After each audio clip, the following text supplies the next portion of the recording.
This is the removal tool from the service manual on the 853 if you're trying to get the Isuzu diesel engine out. And it ends up looking just like that.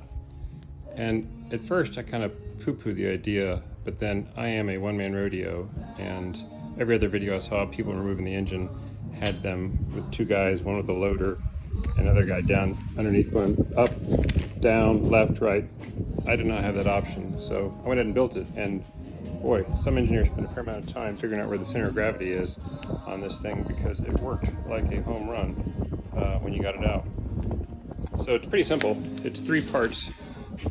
This part here, and this is 1 inch thick, 4 by, what the hell, it's in the thing. It's right there, 4 inches by, what do they have it by? 4 inches by, what is the depth of it? There, 2 inches, 4 by 2. Then you have to drill and tap a hole, because actually that's where these bolts go in. That's 3/8/16.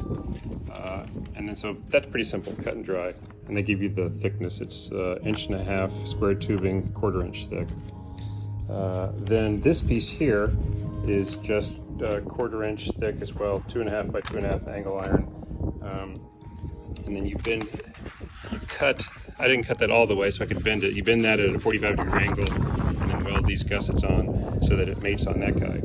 And then the last piece is just, again, more of that same 1/4 inch angle iron, and that bolts into the engine here. And this side you drill a hole and you just hook that into the engine support that's already there on the frame. Now this side, this engine support, when you look in the engine, it's never been done before, it's actually folded down because the muffler cannot get in with the engine this way. So when you look in your engine, it'll be rotated down, if you will. So that bolt will not be there, and this piece will be rotated down counterclockwise and screwed in. There'll be an extra bolt right here, and you take that bolt, which of course I dropped, which is why I had to use one of these. Now, as for these bolts, the engine's Japanese, so they do not tell you which size to use here. That shows you bolting in right there, those two bolts. Well, those two bolts are metric, and I can promise you, if this is a 93 model, every cockroach in town or insect's made a nest in there, and those are M8-125. So you're gonna have to get a tap and die set and clean out those threads, because you're not gonna screw that stuff in as is where is. So get that out, clean that out, get two M8-125 bolts, put those in, and then you drill this hole, and then you bolt all together, jack it up, lift it up, and it's good to go. One last comment on they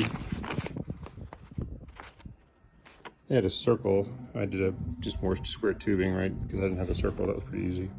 They have you drilling in the diagram these two holes on the bottom here. I don't know what those were for. Like that would be a hole drilled right here and right here. Maybe that's for a different engine. Maybe that's for the 853H. Don't know. But in the instructions to put it together, there's no screws going down that same direction. So you can ignore that and not drill those holes. But it has been a lifesaver for getting this guy out. And for you English majors who turned into mechanics, you do have to take off the valve cover to get this thing on, because it won't fit with this guy.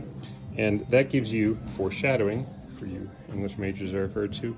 And the exciting part of that is you get to see what pieces are in your engine that are not supposed to be there. There's one there, that there, and my valve stem has decided to go south. Now, I've only done 3-cylinder Yanmar and only one overhaul, so this is my first 4-cylinder, so I'm doing a massive increase in my capacity, but I'm pretty sure that's not supposed to be that way. So we'll see more as we get this guy taken apart. But that's it. Go builder.